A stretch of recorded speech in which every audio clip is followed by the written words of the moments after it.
Okay, तो AI के अंदर इतना ज़्यादा नहीं है। एआई के अंदर सबसे पहले जो पहले एक आध हफ्ते चीज़ डिस्कस होती रही थी इंटेलिजेंट एजेंट्स के हवाले से, उसके अंदर यही था कि सारी जो एआई की डेफिनेशंस हैं वो इन चार डब्बों में से किसी एक में फॉल करती हैं, या इन दोनों के कहीं दरमियान में।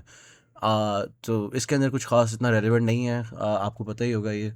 आगे बात थी कि एक इंटेलिजेंट एजेंट को डिफ़ाइन करने के लिए एक फ्रेमवर्क था, पियास फ्रेमवर्क। पियास फ्रेमवर्क के अंदर आप सबसे पहले ना डिफ़ाइन करते हो कि आपके एजेंट की एवेल्यूएशन के लिए क्या मेट्रिक्स होंगे, किस बेसिस पे हम कह सकेंगे क्या ये इंटेलिजेंटली बिहेव कर रहा है या नहीं कर रहा। तो वो एक्यूरेसी हो सकती है, एरर रेट हो सकता है, F1 स्कोर, रिकॉल, जो मर्ज़ी करना कर लो। तो आप अपने परफॉर्मेंस में से डिफाइन कर लेते हो। उसके बाद आप बताते हो कि इस इन्वायरमेंट में काम करेगा। अभी इन्वायरमेंट फिजिकल इन्वायरमेंट की बात नहीं हो रही, बल्कि लॉजिकल बात हो रही है। तो अगर आपके पास एक इमेज प्रोसेसिंग के लिए एजेंट है, तो उसकी इन्वायरमेंट वो एक्चुअल मेमोरी सेल्स होंगे जिसके अंदर इमेज पड़ी हुई है। कह लो वो इमेज उसकी इन्वायरमेंट है। तो इन्वायरमेंट मतलब उस तरह से नहीं है कि फिजिकली किधर लोकेटेड है, लेकिन कभी कभी वो भी होती है। आ, आगे एक्चुएटर्स और सेंसर्स। एक्चुएटर्स वो होते हैं कि ये क्या एक्शंस परफॉर्म कर सकता है, और सेंसर्स सेल्फ एक्सप्लेनेटरी है।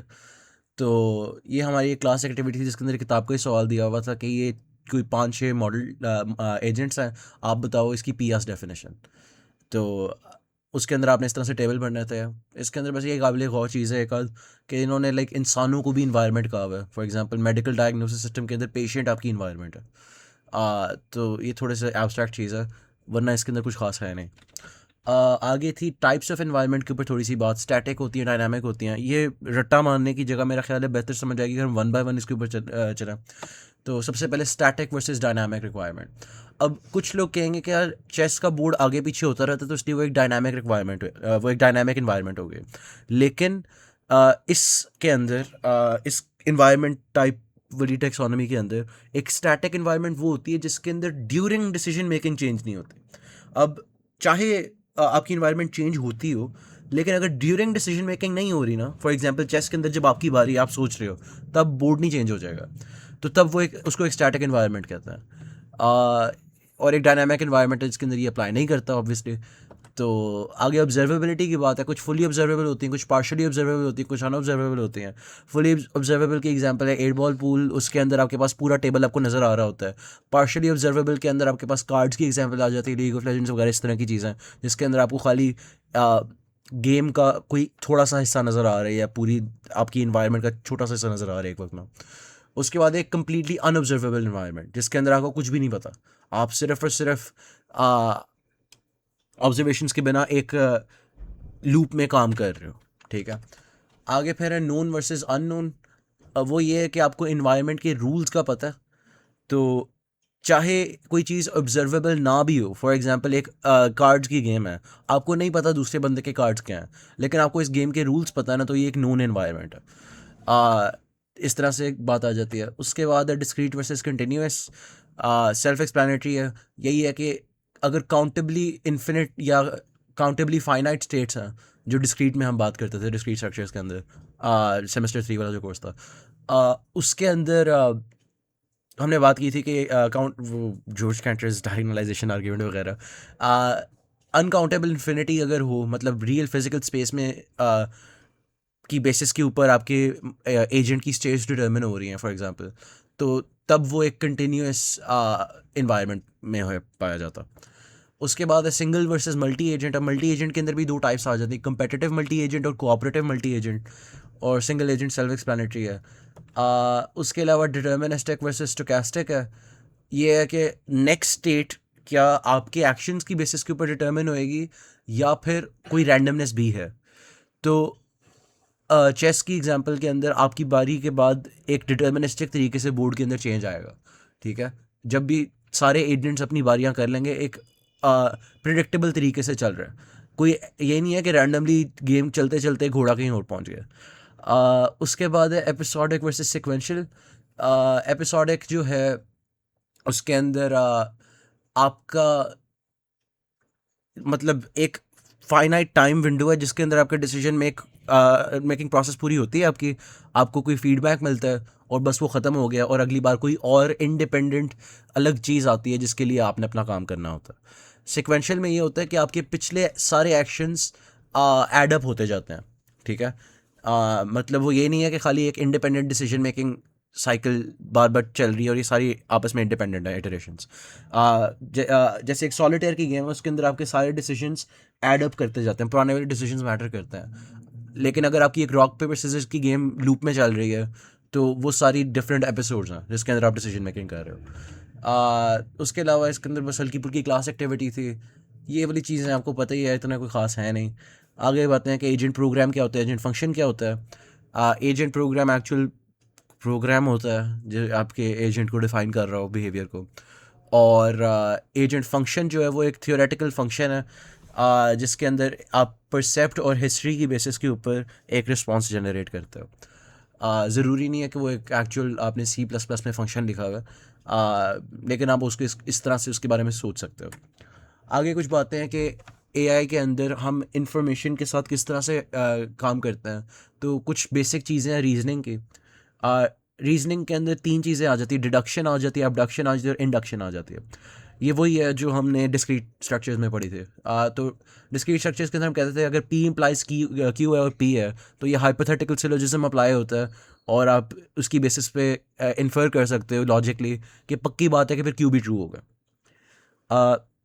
इस तरह के जो लॉजिकल रूल्स हैं, मैथमेटिकल रूल्स हैं, उसकी बेसिस पे जो आप नई इन्फॉर्मेशन क्रिएट करते हो वो डिडक्टिव लॉजिक में आ जाती है। और जिसके अंदर आप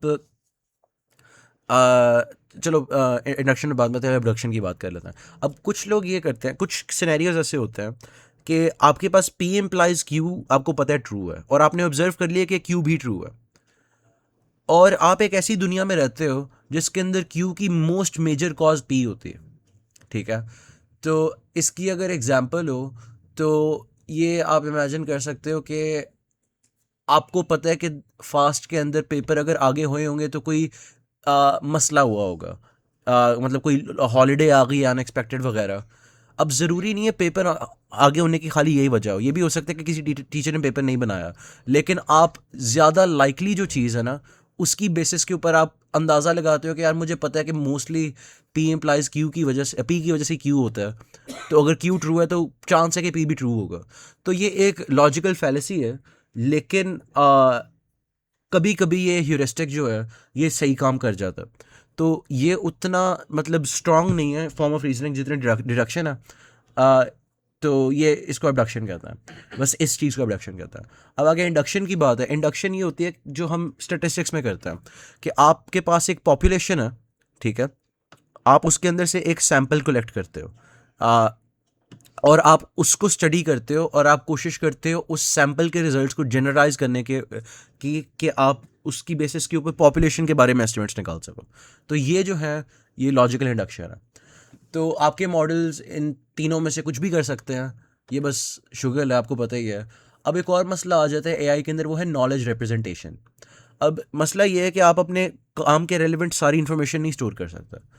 आप चाहे एक एनिमल क्लासिफायर बना रहे हो, आप दुनिया की तमाम चीज़ों को नहीं आप स्टोर कर सकते कि हर चीज़ किस तरह की होती है और उसकी बेसिस के ऊपर आप काम करो। तो इस मसले को कहा जाता है फ्रेमिंग प्रॉब्लम या द फ्रेम प्रॉब्लम। और ये ज़्यादातर डिडक्शन बेस्ड मॉडल्स के अंदर होती है जिसके अंदर आप इंफॉर्मेशन रिट्रीव करके उसके ऊपर लॉजिकल रूल्स अप्लाई करते हो और फिर जाके आप कुछ इन्फर करते हो। तो उस वाली एआई के अंदर ये बहुत ज़्यादा मसला होता है। आगे बात है कुछ टाइप्स हैं एजेंट्स की। सबसे पहले और सबसे सिंपल जो है ना वो एक सिंपल रिफ्लेक्स एजेंट है। एक सिंपल रिफ्लेक्स एजेंट ऐसा होता है जिसका कोई सेंसर होएगा, उससे एक सिग्नल आएगा। अब आपने उस सेंसर या परसेप्ट कहते हैं इसे कि आपने क्या सेंस किया, उस परसेप्ट की बेसिस के ऊपर आपने एक आपके पास एक टेबल होगा for example basically condition action rules का। तो आपको बताया होगा कि अगर डिटेक्ट किया गया है कि सामने गाड़ी है तो आपने स्लो हो जाना है फॉर एग्जांपल। तो इसको हम कहते हैं एक कंडीशन एक्शन रूल है कि अगर ये कंडीशन ट्रू है आपने ये करना है। तो अगर आपका मॉडल सिर्फ इतना सिंपल ही है ना कि बस वो बना ही खाली कंडीशन एक्शन रूल से हुआ है तो उसको एक सिंपल रिफ्लेक्स एजेंट कहते हैं। अब इसी एजेंट को अगर हम थोड़ा और कॉम्प्लिकेटेड कर दें, हम कहते हैं कंडीशन एक्शन रूल्स तो हैं लेकिन इसके अंदर ना एक इंटरनल स्टेट भी है। इसके पास एक दिमाग में मॉडल है कि दुनिया इस वक्त किस तरह की है, और ये कि अगर मैं ये एक्शन करूँगा तो फिर दुनिया में क्या चेंज आएगा और स्टेट किस तरह से चेंज होएगी। और वो ये स्टेट इस्तेमाल कर सकता है अपने कंडीशन एक्शन रूल्स के अंदर। तो ये हो सकता है कि क्लीनिंग मोड में अगर फॉर एग्जांपल कोई वैक्यूम क्लीनर लगा हुआ ऑटोमेटिक, तो उसकी एक करंट स्टेट होएगी कि इस वक्त मैं एक डर्टी टाइल के ऊपर हूँ, तो वो देखेगा कि अभी डर्टी टाइल के ऊपर हूँ तो ये मेरी स्टेट है। अब आपका कंडीशन एक्शन रूल, अब आप कुछ परसेप्ट कर रहे हो, तो वो खाली आपकी परसेप्ट पे नहीं डिपेंड कर रहा बल्कि करंट स्टेट पे भी डिपेंड कर रहा है, और आप फिर मॉडल कर रहे हो कि आपके एक्शंस का की वजह से क्या स्टेट ट्रांजिशंस आ रही हैं। तो ये होते हैं मॉडल बेस्ड एजेंट्स, और ये हम सिंपल रिफ्लेक्स रूल्स के साथ काम कर रहे हैं, इसलिए एक मॉडल बेस्ड रिफ्लेक्स एजेंट कहलाएगा। अब अगर हम अपने सिंपल रिफ्लेक्स बिहेवियर को रिप्लेस कर दें एक एल्गोरिदम के साथ, तो फिर वो एक model based goal based agent बन जाता है एज अपोज टू एक मॉडल बेस्ड रिफ्लेक्स एजेंट। अब इसके पास ये नहीं है कि अगर ऐसा होगा मैंने ऐसे करना है, बल्कि उसको पता है कि उसने करना, उसकी डिज़ायर्ड आउटकम क्या है, उसको परसेप्ट्स आ रही हैं और उसको अपनी डिज़ायर्ड आउटकम पता है, और वो किसी एल्गोरिदम के थ्रू उस गोल तक पहुंच रहा है। अभी जो हम स्टेट्स पे सर्च किए एल्गोरिदम्स की बात करेंगे, वो भी यही है, वो भी किसी हद तक गोल बेस्ड डिसीजन मेकिंग ही है, कि आपको पता है कि आपकी करंट स्टेट क्या है और आपको पता है कि आपकी डिज़ायर्ड स्टेट क्या है। तो आपने उस बेसिस के ऊपर आप क्या एक्शंस करोगे वो डिटर्मिन करने के लिए, आप अगर फॉर एग्जांपल BFS लगा रहे हो, तो ये आपने अपना एजेंट फंक्शन डिफाइन कर दिया है। तो ये जो मॉडल होगा ये एक गोल बेस्ड डिसीजन मेकिंग मॉडल होगा। उसके बाद है कि अगर कि आपको भी पता है कि DFS अगर आपने लगा दिया है, जनरली आप BFS प्रेफर करोगे DFS की निस्बत, क्योंकि DFS ज़्यादा लंबे पाथ दे सकता है। तो अगर आप डिस्टिंग्विश भी कर रहे हो ना इस चीज़ के अंदर कि पाथ कॉस्ट भी कुछ होती है, तो फिर आपका अब गोल बेस्ड फंक्शन नहीं रहा बल्कि यूटिलिटी बेस्ड फंक्शन बन गया, यूटिलिटी बेस्ड एजेंट बन गया। तो ये एक जो सामने नज़र आ रही है एक model based utility based agent है, क्योंकि इसके पास एक मॉडल ऑफ द वर्ल्ड भी है और एक सेंस ऑफ यूटिलिटी भी है। अब फाइनल जो चीज़ है इसके अंदर ये सारी चीज़ें मिली हुई हैं और एक और चीज़ आ गई है। ये एक लर्निंग बेस्ड मॉडल है जिसके अंदर आपके परसेप्ट्स की बेसिस के ऊपर वो आपकी परफॉर्मेंस इवेल्यूएट भी कर रहा होता है, और उसकी बेसिस के ऊपर कुछ सीख भी रहा होता है, और आपके परफॉर्मेंस एलिमेंट को जो हम इतनी बात कर रहे थे, इतना जो अभी आहिस्ता आहिस्ता हमने बनाया है यूटिलिटी बेस्ड मॉडल जो भी है, ये उसको फीडबैक देगा और उसकी बेसिस के ऊपर रन टाइम के अंदर इसका एल्गोरिदम चेंज होगा। और इस तरह से जब ये लूप में चलता रहेगा, तो ये वाला मॉडल होता है एक लर्निंग बेस्ड एजेंट। अब ये ऑब्वियसली इतने भी ज़रूरी नहीं है, ये बस लाइक शॉर्ट क्वेश्चंस की हद तक ही आएंगे। आपको ये नहीं कहेंगे कि पूरा एजेंट बनाओ, कोड लिख दो C++ में ऑब्वियसली। तो ये पहला हिस्सा था कोर्स का। अब दूसरा हिस्सा जो है वो स्टेट स्पेस रिप्रेजेंटेशन का। आ, उसके अंदर आपको कोई भी बात करने से पहले हम ये अप्लाई उन पे करते हैं जो वेल डिफाइंड प्रॉब्लम्स हों। अब वेल डिफाइंड प्रॉब्लम क्या होती है? एक वेल डिफाइंड प्रॉब्लम होती है जिसके अंदर आपकी इनिशियल स्टेट नोन है, उसके अलावा आपको अपने तमाम पॉसिबल एक्शंस की इंफॉर्मेशन है, और आपके पास एक मॉडल ऑफ द वर्ल्ड है कि मेरे एक्शन के बाद स्टेट के अंदर क्या चेंज आएगा, उसको ट्रांजिशन मॉडल कहते हैं। और उसके अलावा गोल टेस्टिंग होएगी कि क्या मैं अपने गोल पे पहुंच गया हूँ अब। और एक होगा पाथ कॉस्ट फंक्शन जो हम यूटिलिटी की बात कर रहे थे पहले। तो जब ये सारी चीज़ें आपके पास हो ना, तो एक बड़ी वेल डिफाइंड प्रॉब्लम बन जाती है, और इसके अंदर आप ऑप्टिमल आंसर्स वगैरह निकाल सकते हो यूजिंग स्टेट स्पेस सर्च। तो एक एग्जांपल लेते हैं, ये आपने क्लास में भी की होगी यकीनन, ये किताब की स्क्रीनशॉट है। उन्होंने एक डायग्राम बनाई हुई है जिसके अंदर एक वैक्यूम क्लीनर है, जो कमरे के दो हिस्सों में जा सकता है, लेफ्ट और राइट में, और वो डिटेक्ट कर सकता है कि करंट स्टेट क्या है रूम की। उसकी बेसिस के ऊपर ये उसकी स्टेट स्पेस रिप्रेजेंटेशन है कि एक स्टेट है आपकी, लेट्स से इनिशियल स्टेट ये टॉप लेफ्ट वाली है, जिसके अंदर दोनों क्वाड्रेंट्स तो नहीं कहेंगे, दोनों हाफ्स जो हैं कमरे के वो दोनों डर्टी हैं, और आपकी मशीन इस वक्त लेफ्ट पे पड़ी हुई है। और अब ये हो सकता है कि या तो वो स्टे करे और इधर सफाई कर ले, या ये हो सकता है कि वो राइट पे चला जाए। तो अगर वो राइट पे चला जाएगा तो फिर अब वो एक स्टेट ट्रांजिशन आ गई है, और इस तरह से हम DFA की तरह इसको एक स्टेट स्पेस रिप्रेजेंटेशन में एक्सप्रेस कर रहे हैं। ये चीज़ें आपको पता ही होंगी। अब सर्च स्ट्रैटेजीज इसके अंदर हम करते हैं ताकि हम अपनी डिज़ायर्ड स्टेट पे पहुंच सकें। इस केस के अंदर दो डिज़ायर्ड स्टेट्स हैं, इनमें से कोई भी किसी भी पहुंचे का फ़र्क इतना नहीं पड़ता। एक ये है कि कमरा क्लीन है और आप लेफ्ट पे हो, दूसरा ये है कि पूरा कमरा क्लीन है और आप राइट पे हो। ये दोनों डिज़ायरेबल स्टेट्स हैं, इनमें से कोई भी चल जाए तो कोई इतना फ़र्क नहीं पड़ता। एनीवेज तो ये आपको पता चल गया है। अब इसके अंदर सर्च करने के लिए दो टाइप्स के आप एल्गोरिदम्स यूज़ करते हो, अनइन्फॉर्म्ड और इन्फॉर्म्ड। अनइन्फॉर्म्ड के अंदर आपको ना इतना नहीं पता होता कि आप अपनी करंट स्टेट से गोल तक कैसे पहुंच सकते हो, तो आप हर पॉसिबिलिटी वगैरह को भी एग्जामिन करना होता है, वो थोड़ा ज़्यादा टाइम लेता है। ये आपको पता है, ये BFS DFS ड्रॉ लगा दिया तो ये अनइन्फॉर्म्ड है। इन्फॉर्म्ड सर्च के अंदर क्या होता है? इन्फॉर्म्ड सर्च के अंदर ये होता है कि आपके पास कोई तरीका होता है, कोई इन्फॉर्मेशन होती है जिसकी बेसिस के ऊपर आप गोल पे ज़्यादा जल्दी पहुंच सकते हो और आप कुछ पाथ्स कट ऑफ कर सकते हो। तो एक और टैक्सोनॉमी जो है वो हमारी मैम ने क्लास में शेयर की थी, वो ये था कि उन्होंने इन्फॉर्म्ड को रिप्लेस करके ना दो और कैटेगरी से डाल दिया। तो एक थी डेटा ड्रिवन सर्च और एक थी goal driven search. Data driven search के अंदर ये होता है कि आप अपनी इनिशियल स्टेट से शुरू करते हो और आप अपने गोल तक पहुंचते हो, मतलब जो हम सारे अपने सर्च स्पेस एल्गोरिदम्स के अंदर कर रहे होते हैं। एक और होता है बैकवर्ड चेनिंग या फिर गोल ड्रिवन सर्च, जिसके अंदर अपने गोल से शुरू करते हो और इनिशियल स्टेट पे वापस आते हो, तो ये रिवर्स में चल रहा होता है। तो और इन दोनों के अंदर डेटा यूज़ हो रहा होता है, इन्फॉर्म्ड होते हैं।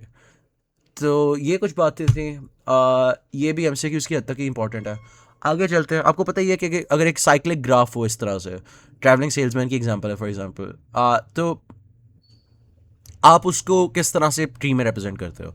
यही दो रूल्स हैं कि आप अब एक क्लोज्ड पाथ को विजिट नहीं कर सकते फिर से, और आप अगर आप पाथ्स ओपन कर रहे हो, ठीक है, तो अगर A से आप B पे जा सकते हो और B से वापस A पे आ सकते हो, अब आप A से B पे आ गए हो, तो आप अपने B में जब आप अपने सारे एडजेसेंट पार्ट्स अपने फ्रंटियर में डाल रहे होगे, तो तब आपने A को नहीं अपने फ्रंटियर में डाला।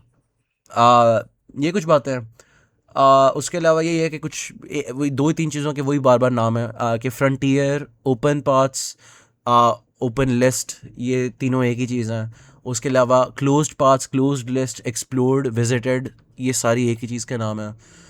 तो अब ज़्यादा फ़र्क इन एल्गोरिदम्स में आएगा कि वो फ्रंटियर के लिए क्या डेटा स्ट्रक्चर यूज़ कर रहे हैं, ठीक है। तो शुरू करते हैं सबसे सिंपल से, अनइन्फॉर्म्ड सर्च। उसके अंदर तो DFS BFS आपको आता ही है, होपफुली आता ही होगा, उसके अंदर कुछ खास बात करने वाली नहीं है। सीधा चलते हैं यूनिफॉर्म कॉस्ट सर्च के ऊपर। तो यूनिफॉर्म कॉस्ट सर्च या UCS जो है, उसके अंदर आप एक प्रायोरिटी क्यू यूज़ कर रहे होते हो। BFS DFS के अंदर आपको पता है, DFS के अंदर एक लीफो होता है और BFS के अंदर एक फीफो होता है। इसके अंदर एक प्रायोरिटी क्यू है, और इस प्रायोरिटी क्यू के अंदर अगर आपने कुछ पुश करना है ना, आप खाली पास्ट मैं एक एग्जांपल दिखाई देता हूँ ना, मतलब ये वाला जो ग्राफ है आपके राइट साइड पे, आप S से A पे जा सकते हो और G पे जा सकते हो। G पे जाने के लिए कॉस्ट 12 है, A पे जाने के लिए 1 है। तो आप इसको अपने ओपन में डालते हो, ओपन लिस्ट के अंदर, in order, sorted by ascending order के अंदर अपने कॉस्ट बेसिकली। तो ये क्यूमुलेटिव कॉस्ट होती है। अभी इस केस में तो फ़र्क नहीं पड़ रहा क्योंकि है ही एक जंप, लेकिन अगर आपको मल्टीपल जंप्स लेनी पड़े ना, जैसे आप S से B पे आ रहे हो, तो आप S टू A की कॉस्ट 1 प्लस A से B की कॉस्ट 3 उनको ऐड करते हो और फिर वो पुश करते हो। तो इसलिए यहाँ पे B के अंदर 4 लिखा हुआ है और C के अंदर 2 लिखा हुआ है। तो ये डाइक्स्ट्राज ही है बेसिकली, और ये शॉर्टेस्ट पाथ निकाल देता है, गारंटीड है गोल तक, ठीक है। अब इसके अंदर एक मसला है। इसके अंदर मसला ये है कि ना, ये थोड़ा ज़्यादा मेमोरी खा लेता है अगर कोई बहुत ही कॉम्प्लिकेटेड ग्राफ हो। इसीलिए एक और चीज़ लाई गई, वो थी डेप्थ लिमिटेड DFS, ठीक है। ये मैंने ओवर BFS लिखा हुआ है क्योंकि बेहतर कंसिडर किया जाता है सर्टेन सिनेरियोज के अंदर। अब obviously situation to situation vary करता है, कभी आप BFS लगाना पसंद करोगे या UCS लगाना पसंद करोगे, कभी आप DFS या IDS लगाना पसंद करोगे। तो अब ये जो डेप्थ लिमिटेड सर्च है, इसके अंदर हम बस यही करते हैं कि हम DFS लगा देते हैं, और DFS के अंदर एक मसला यही आता है कि वो ज़्यादा डीप चला जाता है, तो वो ज़्यादा लंबा पाथ निकाल देता है। तो इसके अंदर हम डेप्थ लिमिट डाल देते हैं ताकि वो ज़्यादा डीप भी ना चला जाए और एक रीजनेबल अमाउंट ऑफ टाइम के अंदर निकाल दे और मेमोरी भी कम यूज़ हो एक वक्त में, ठीक है। उसके बाद है iterative deepening search. Iterative deepening search के अंदर हम यही चीज़ कर रहे होते हैं जो डेप्थ लिमिटेड सर्च में है, लेकिन उसके अंदर हम डेप्थ लिमिट इटरेटिवली बढ़ा रहे होते हैं। शुरू में 0 रखेंगे, 1 रखेंगे, एट्सेट्रा। आपके सामने एक एग्जांपल है, हुई भी है, काफ़ी सिंपल है, इसके अंदर कुछ इतना है नहीं। अब इसके अंदर मसला ये आता है कि कुछ चीज़ें रिकम्प्यूट हो रही हैं। आप यहाँ पे देख सकते हो कि 1 और 2 के अंदर ये बी सी और डी वाली लाइंस जो हैं, किसी हद तक ये चीज़ें मतलब वही वाली स्टेट्स बार बार रिविजिट हो रही हैं। फ्रंटियर में कुछ एक्स्ट्रा चीज़ें आ गई, लेकिन लाइक क्लोज तकरीबन उसी ऑर्डर में हो रही कुछ, लाइक इतना ये आप टाइम ज़ाया कर रहे हो बेसिकली। आप 2 के अंदर भी उसी ऑर्डर में कुछ चीज़ों को विजिट कर रहे हो, कुछ के अंदर तो लाइक ये जब आपका गोल आपसे थोड़ा ज़्यादा दूर होता है ना, तो ये मसला कर जाता है। लेकिन ये मेमोरी के हवाले से बेहतर है। अब एक और इस मसले का हल है, कुछ क्लासेस को पढ़ाया कुछ को नहीं पढ़ाया, वो है बाई डायरेक्शनल सर्च। तो वो यही है कि आप गोल और स्टार्ट से दोनों से कर लेते हो ताकि मेमोरी कम यूज़ हो। आप पैरेलल के अंदर स्टार्ट से भी और गोल से भी आप फॉरवर्ड भी कर रहे होते हो, बैकवर्ड भी कर रहे होते हो। तो ये कुछ चीज़ें हैं। ये होगी अनइन्फॉर्म्ड। अब इन्फॉर्म्ड सर्च जो है, उसके अंदर आपके पास 2 ही मेजर एल्गोरिदम्स है। एक है ग्रीडी या फिर बेस्ट फर्स्ट सर्च, और दूसरा है ए स्टार सर्च। अब इन दोनों के अंदर एक चीज़ कॉमन है कि ये एक ह्यूरिस्टिक की बेस के ऊपर काम करता है। अब ह्यूरिस्टिक जो है वो आपको बेसिकली ये बताता है कि आपकी करंट स्टेट आपके गोल से कितना दूर है, ठीक है। तो ये आपको डिज़ायरेबिलिटी या अनडिज़ायरेबिलिटी बताता है आपकी स्टेट्स की। उसकी बेसिस के ऊपर आप फिर डिसीजन मेकिंग करते हो कि आपने किधर पहले जाना है, और इस चक्कर में फिर टाइम बच जाता है। तो ग्रीडी सर्च की एक एग्जांपल है। इसके अंदर आप प्रायोरिटी की यूज़ करते हो बेस्ट फर्स्ट सर्च के अंदर, और इसका यूसीएस से सिर्फ एक फ़र्क है। एक तो ये है ना कि वो अब हम पाथ कॉस्ट की जगह, वैसे 2 फ़र्क है। पाथ कॉस्ट की जगह अब हम ह्यूरिस्टिक की बेसिस के ऊपर कर रहे हैं। इसके अंदर हम यूसीएस के अंदर पाथ कॉस्ट की बेसिस पे करते थे। इस वाले के अंदर हम पाथ कॉस्ट को इग्नोर करते हैं। अगर पाथ कॉस्ट यहाँ पे लिखी भी होती ना, तो भी हम खाली ह्यूरिस्टिक को ही कंसिडर करते हैं। हम पाथ कॉस्ट देखते ही नहीं है इसके अंदर। तो एक तो इसके अंदर ये मसला कि हो सकता है एक ट्रांजिशन के अंदर सी से बी के अंदर इनहेरेंटली ज़्यादा रिसोर्सेज लग रहे हो, तो ये उसके लिए अकाउंट नहीं कर सकता ग्रीडी सर्च। उसके अलावा ये है कि ये कभी कभी आपको सब ऑप्टिमल रिजल्ट्स देगा। तो ये उसकी एक एग्जांपल है कि आपके पास ये सिनेरियो है जिसके अंदर आप ए पे हो, ए की ह्यूरिस्टिक वैल्यू आपके ह्यूरिस्टिक फंक्शन ने जो भी आपने डिसाइड किया था 5 दी है, और बी की 3 दी, आपके सामने ही सारी लिखी हुई है, ठीक है। अब मैं ए पे खड़ा हूँ, अब मैं डिसाइड करना है मैं बी पे जाना है सी पे जाना है। इस केस में दोनों की ह्यूरिस्टिक वैल्यू एक ही आ रही है, तो मैं अल्फ़ाबेटिकल ऑर्डर की बेसिस पे टाई ब्रेक कर लेता हूँ, और मैं कहता हूँ चलो हम पहले बी पे चलते हैं। अब ये देखेगा कि अब आपके प्रायोरिटी की क्यू के अंदर इस वक्त C3 है और अब D1 है, तो D1 पहले होगा क्योंकि उसकी ह्यूरिस्टिक वैल्यू कम है। तो ये डाइक्स्ट्रा से ऐसे डिफरेंट है, या यूसीएस से ऐसे डिफरेंट है कि इसके अंदर क्यूमुलेटिव नहीं देख रहे होते हैं। इसके अंदर हम खाली करंट ह्यूरिस्टिक वैल्यू देख रहे होते हैं, पाथ कॉस्ट वगैरह कुछ नहीं देख रहे हैं हम इसके अंदर। जबकि डाइक्स्ट्रस के अंदर हम पूरी पिछली हिस्ट्री भी देख रहे होते हैं पाथ कॉस्ट के। तो ये बेसिकली ज़्यादा क्रुस्कल एल्गोरिदम की तरह है, वो ज़्यादा डाइक्स्ट्रस की तरह है जिन लोगों ने डा पड़ी उनके लिए। तो अब इसके अंदर ये है कि ये वाला जो एल्गोरिदम है, ग्रीडी एल्गोरिदम, ये ए से बी पे जाएगा, फिर बी से डी पे जाएगा, उसके बाद जी पे जाएगा। अब ये हमें नज़र आ रहा है कि एक्चुअली इसके लिए एक बेहतर पाथ एग्जिस्ट करता है कि सीधा ए से सी, उसके बाद सी से जी। ये एम ही एक एक्स्ट्रा घूम फिर आके उधर पहुंच रहा है। तो ग्रीडी एल्गोरिदम हमेशा ऑप्टिमल रिजल्ट नहीं देता, कभी कभी देता है, कभी कभी नहीं देता, ठीक है। तो ये वही बात है। उसके अलावा ये है कि वो पाथ कॉस्ट भी इग्नोर करता है। तो इसके हल के लिए ना एक एल्गोरिदम बनाया गया जिसको कहते हैं ए एल्गोरिदम, ए स्टार नहीं, ए एल्गोरिदम। तो ए एल्गोरिदम के अंदर ये है, सिर्फ ये फ़र्क है कि अब इसके अंदर पाथ कॉस्ट भी वैल्यूएट हो रही है, ठीक है। और अगर पाथ कॉस्ट लेबल्ड नहीं है तो उसको 1 अस्यूम किया जाएगा। तो अब उसी एग्जाम्पल को अगर हम लें जिसके अंदर ग्रीडी मसला कर रहा था, ये नहीं करेगा, ठीक है। क्योंकि अब ये अगर मैं खड़ा हूँ इस स्टेज के ऊपर कि मैं वापस थोड़ा इधर आता हूँ, ठीक है। अगर मैं यहाँ पे ग्रीडी की जगह अप्लाई करूँ वो अपना ए एल्गोरिदम, तो अब मेरे पास फ्रंटियर में इसके अंदर सी के लिए ना 3+1 होगा, क्योंकि इस ए से सी आने के लिए अंदर 1 यूनिट लग रहा है और 3 मेरा ह्यूरिस्टिक है। इसी तरह डी पे आने के लिए ना एक ये जंप है, एक ये जंप है, और फिर ये है, ठीक है। तो आप डी पे चले भी जाते हो। उसके बाद अब ये 1, 2 और 3, और यहाँ पे 3+4। अब कुछ ये मैंने एग्जांपल गंदी दी है, लेकिन कुछ केसेस में ये ए एल्गोरिदम बेहतर परफॉर्म कर जाता है। इसमें इसीलिए नहीं किया क्योंकि ये एडमिसिबल नहीं था। तो ए एल्गोरिदम चाहे वो किसी हद तक कोशिश कर रहा होता है पाथ कॉस्ट को भी अकाउंट रखने की, और वो रख रहा होता है, ये जनरली ग्रीडी से बेहतर है, लेकिन ये भी ग्रीडी वाले मसले में फंस सकता है। और वो तब होता है जब आपका ह्यूरिस्टिक फंक्शन एडमिसिबल नहीं होता। तो ये एक और एग्जांपल है जिसके अंदर वो नज़र आ रहा है कि ए एल्गोरिदम सही से नहीं काम कर रहा, मतलब ऑप्टिमल रिजल्ट नहीं दे रहा। देख लो अगर समझ आ रही है।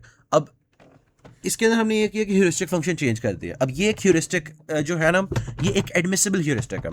अब एडमिसिबल ह्यूरिस्टिक की डेफिनेशन ये है कि अगर आप ए पे खड़े हुए हो और आपने जी पे पहुंचना है, आपका जो ह्यूरिस्टिक है ना वो ट्रू कॉस्ट से लेस देन या इक्वल टू होना चाहिए।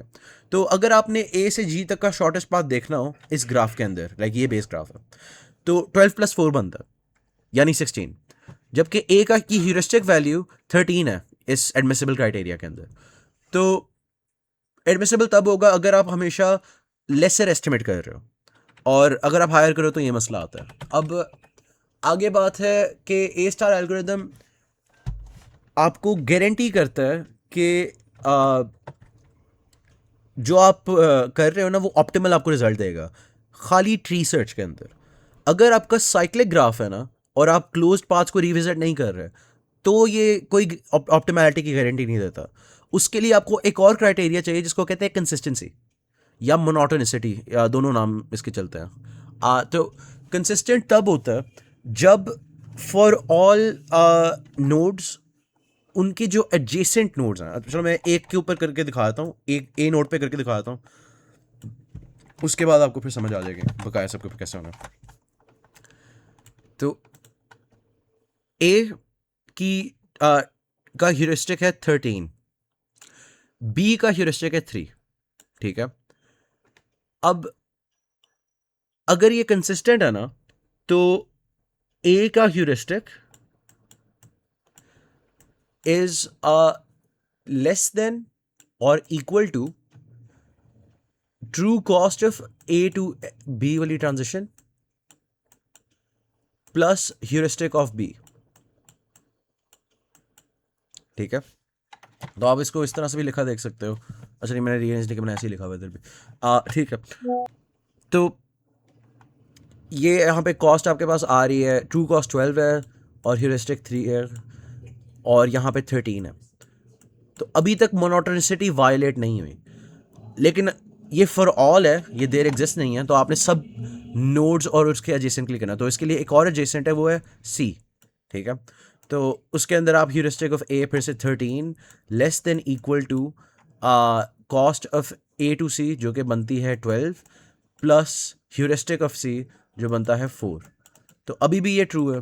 तो ए के अंदर मोनोटोनिसिटी वायलेट नहीं हो रही, लेकिन अभी भी ये कहने के लायक नहीं है कि ये एक पूरा ह्यूरिस्टिक फंक्शन मोनोटोनस है या कंसिस्टेंट है। उसके लिए आपको बी के लिए भी चेक करना पड़ेगा, इसी तरह से सी के लिए भी करना पड़ेगा, और वैसे जी के लिए तो फ़र्क नहीं पड़ता, ठीक है। तो ये कुछ बातें हैं। उसके बाद ये हमारा क्विज था। इसके अंदर बस यही कैच है कि 2 गोल्स हैं, कुछ इतना इसके अंदर देखने वाला नहीं है। एक गोल आता है, आप फिर चलते रहते हो। अब प्रायोरिटी क्यू के बारे में थोड़ी सी बात थी कि प्रायोरिटी क्यू के अंदर ये होता है कि अगर आपके पास बराबर हो जाए ना, तो पहले वो वाला चलता है जो पहले आया था प्रायोरिटी क्यू के अंदर। तो टाई ब्रेकर होता है क्रोनोलॉजी प्रायोरिटी क्यू के अंदर, क्योंकि कुछ लोग इस पर कंफ्यूज हो जाते हैं। उसके बाद है optimality of A star algorithm के ऊपर हम बात कर चुके हैं। इन्फॉर्मनेस ऑफ ह्यूरिस्टिक है, ह्यूरिस्टिक इन्फॉर्म्ड ज़्यादा तब होएगा एक दूसरे ह्यूरिस्टिक से जब वो ट्रू कॉस्ट के ज़्यादा करीब होगा फॉर ऑल एन। तो ये काफ़ी स्ट्रेट फॉरवर्ड बात है, इसके अंदर कुछ समझाने वाला नहीं है। अब ये एक समरी है, पॉज करके देख लो, देखना कि हम क्या करते हैं, क्यों करते हैं, क्या नुकसान है, कि कौन से किस केस में लगता है, आप इसकी बेसिस पे डिसाइड कर सकते हो। आगे है एडवर्सेरियल सर्च। एडवर्सेरियल सर्च जो है वो होता है मल्टी एजेंट एडवर्सेरियल इन्वायरमेंट्स के अंदर। तो इधर कुछ कॉन्सेप्ट है एडवर्सेरियल सर्च के लिए, वो एक यूटिलिटी फंक्शन और टर्मिनल स्टेट्स। आपके पास अगर कोई गेम चल रही है, ठीक है, तो जहाँ पे गेम ख़त्म होती है ना, वो आपकी टर्मिनल स्टेट होती है। अब उस टर्मिनल स्टेट की डिज़ायरेबिलिटी एवेल्यूएट करने के लिए जो फंक्शन होता है उसको यूटिलिटी फंक्शन कहते हैं। इसी तरह गेम सर्च प्रॉब्लम्स हैं। गेम सर्च प्रॉब्लम्स अभी हम आगे देख लेते हैं वो कौन सी होंगी। ज़ीरो सम गेम क्या होती है? एक ज़ीरो सम गेम ऐसी होती है जिसके अंदर यूटिलिटी ऑफ ऑल एजेंट्स जो है फॉर ऑल स्टेट्स, जब आप सम लोगे तो वो बराबर आएगी फॉर ऑल एजेंट्स। अगर रेड और ब्लू एजेंट्स हैं तो उन दोनों के लिए तमाम टर्मिनल स्टेट्स की जो यूटिलिटी है वो अगर एंड पे बराबर आ रही है तो वो एक ज़ीरो सम गेम है। क्योंकि इसका यूजुअली मतलब ये होता है कि अगर रेड जीत रहा है तो ब्लू हार रहा है, ब्लू जीत रहा है तो रेड हार रहा है। तो ये एक ज़ीरो सम गेम होती है। आ, आगे है गेम सर्च प्रॉब्लम्स के लिए क्या वेल डिफाइंड क्राइटेरिया, ये एग्जैक्टली वही बात है। बस गोल टेस्टिंग की जगह यहाँ पे यूटिलिटी फंक्शन आ गया, बस उसके अंदर भी यूटिलिटी थी। बस ये एग्जैक्टली वही चीज़ है जो वेल डिफाइंड प्रॉब्लम के अंदर थी, बस इसके अंदर करंट टर्न का कॉन्सेप्ट आ गया। आ, अब इसके अंदर एडवर्सरियल सर्च के अंदर हमारे पास जो सबसे इंपॉर्टेंट है वो mini max algorithm. Mini max algorithm ये है कि अगर आपको पता है कि मैक्स की बारी है, अब अच्छा इसके अंदर होता ये है कि आप अस्यूम करते हो कि दो प्लेयर्स खेल रहे हैं, एक जो यूटिलिटी फंक्शन मैक्सिमाइज करना चाहते हैं, एक जो मिनिमाइज करना चाहता है। हो सकता है कि इस वक्त क्रिकेट चल रही है और आपके पास कुछ मूव्स हैं जो आपको आपका स्कोर बढ़ाने की इजाज़त देते हैं, और मिन कोशिश करे कि वो सारी वो ऐसे काम करे जिसकी वजह से आपका स्कोर कम से कम हो। ठीक है, और ये डिटर्मिनिस्टिक सिनेरियो के अंदर हम बात कर रहे हैं कंप्यूटर गेम के अंदर। ठीक है, तो आप कंसिडर करते हो मैक्स के तमाम एक्शंस, फिर आप कहते हो कि इसके रिस्पॉन्स में जो नई स्टेट आई है मिन के क्या तमाम पॉसिबल एक्शंस हो सकते हैं, एंड सो ऑन, जब तक आप हर ब्रांच को एक टर्मिनल स्टेट तक नहीं ले जाते, मतलब गेम एंड स्टेट तक नहीं ले जाते। फिर आप उन सारे गेम्स को इवेल्युएट करते हो कि क्या ये कितनी डिज़ायरेबल है मैक्स के लिए, मतलब जो अपना स्कोर मैक्सिमाइज करना चाह रहा है। क्योंकि हम इस एल्गोरिदम को मैक्स के पर्सपेक्टिव से देखते हैं कि हम मैक्सिमाइज करना चाह रहे हैं कुछ। तो इसके अंदर ये होगा कि सबसे पहले हम ने जब ये कंस्ट्रक्ट कर लिया इतना ट्री, हम देखेंगे अब मैक्स ने अगर चूज़ करना हो और उसको अब वो गेम का की आखिरी बारी पे खड़ा हुआ है। ठीक है, मैक्स जो है वो गेम की आखिरी बारी पे खड़ा हुआ है और उसको पता है कि उसके पास दो ऑप्शन है खाली, एक है जिससे उसको यूटिलिटी 2 मिलेगी, एक है जिसके अंदर यूटिलिटी 3 मिलेगी, और मैक्स चाहता है कि उसको मैक्सिमम मिले, तो वो क्या चूज़ करेगा? वो 3 चूज़ करेगा। इसी तरह से वो हर नोड के लिए इस लेवल के ऊपर ही चलेगा। अब आप मिन के लिए एग्जैक्टली यही चीज़ रिपीट करोगे, लेकिन इसके अंदर उल्टा हो जाएगा क्योंकि मिनिमाइज करने की कोशिश करेगा। तो मिन चाहता है कि मैक्स का कम से कम स्कोर हो। अब वो एक एक्शन ऐसा कर सकता है जिसके अंदर मैक्स का टोटल स्कोर मैक्सिमम 3 आ सकता है, और एक ऐसा करेगा जिसके अंदर 9 आ सकता है, तो वो 3 सेलेक्ट करेगा। इस तरह से चलता जाता है और इसकी बेसिस के ऊपर आप डिसाइड करते हो कि मैक्स ने क्या करना है। तो अगर आप इस स्टेट के ऊपर हो, आपने डिसाइड करना है कि आप अगला क्या एक्शन लोगे। आपके पास 3 एक्शंस की चॉइसेस हैं। आप लिटरली पूरी गेम सिमुलेट करते हो कि मैं अगर ये करूँगा ये करूँगा ये करूँगा तो क्या होगा, और एडवर्सरी जो मेरा है वो अपनी आउटकम बेहतर करने के लिए क्या करेगा, तो मेरा बेस्ट डिसीजन क्या बनता। तो ये बात हो गई। अब अल्फा बीटा प्रूनिंग एग्जैक्टली इसी एल्गोरिदम के ऊपर काम कर रही होती है, लेकिन वो उसको ऑप्टिमाइज कर देती है। अल्फा बीटा प्रूनिंग के अंदर ये है कि आपके पास जो मैक्स है ना उसके पास एक नया पैरामीटर आ गया अल्फा, और जो मिन है उसके पास एक नया पैरामीटर आ गया बीटा। तो हर जो नोड है यहाँ पे आपको नज़र आ रही है उसके अंदर एक अपना अल्फा या बीटा होगा। अगर मैक्स की बारी है तो वो अल्फा होगा, मिन हो गया तो बीटा होगा। तो ये समझने के लिए हम सीधा एग्जाम्पल पे चलते हैं। अभी गेम शुरू हुई है। अल्फा का बेसिकली मतलब ये है कि what is the least amount of utility जो मैक्स ले सकता है, लाइक एटलीस्ट इतनी ले ही लेगा। ठीक है, और बीटा जो है वो है कि what is the like maximum जो ये चूज़ करेगा। तो सीधा एग्जांपल पे ही आता है। ये आपके पास एक एग्जांपल है जिसके अंदर 3 पॉसिबल मूव्स हैं मैक्स के लिए, और बीटा के पास भी फिर 3 पॉसिबल मूव्स और फिर गेम ख़त्म हो जाते हैं। तो हम इसको बारी बारी अब एक्सप्लोर करते हैं। सबसे पहले आप ये देखो क्या हुआ है। N0 से हम N1 गए। अच्छा, मैं लेबलिंग थोड़ी ख़राब की हुई है, मैं चाह रहा था कि N1 N2 N3 हो, लेकिन मैंने डायग्राम बनाते हुए सबका N1 रख दिया, लेकिन आप खुद ही महसूस कर लो कि लेफ्ट वाला N1 है, दरम्यान वाला N2 है, राइट वाला N3 है। अच्छा, तो N1 पे जब वो एक्सप्लोरेशन कॉल भेजता है N0, तो N1 देखता है कि उसके क्या एक्शंस हैं। N1 के पास एक जो पॉसिबल एक्शन था वो लेफ्ट वाला एक्शन 1 था, जो गेम एंड कर देता है विद यूटिलिटी स्कोर 4। तो अब बीटा जो है वो चाहता है कि वो ये तो पहली ऑप्शन है ना उसकी। अब वो फिर आता है 5 के ऊपर। अब मिन चाहता है कि यूटिलिटी मिनिमाइज हो, तो वो अगर 4 और 5 में से चूज़ करना हो कौन सा चूज़ करेगा? 4 चूज़ करेगा। इसी तरह वो तीसरे पे आता है, उसके बाद चलता है ओ मैं ये भी चूज़ कर सकता हूँ। अब जब इसने अपना काम कर लिया ना N1 ने, तो वो अल्फ़ा को अपनी रिटर्न वैल्यू भेजेगा कि यार मैं इतना करना चाह रहा हूँ। तो अल्फ़ा इस वक्त -∞, ये अभी जो इतना चल रहा है ना, ये बिल्कुल उस तरह से चल रहा है जिस तरह से मिनी मैक्स एल्गोरिथम चलता है।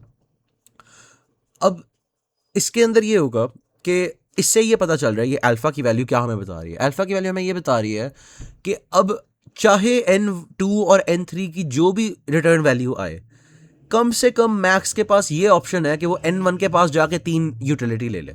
कम से कम उसको 3 यूटिलिटी वहाँ से मिल ही जाएगी। तो अगर आपको N1 के अंदर नज़र आ रहा होगा, चलो करते हैं यहाँ पे कि अब N1 के पास ऑप्शन आएगी पहली 2।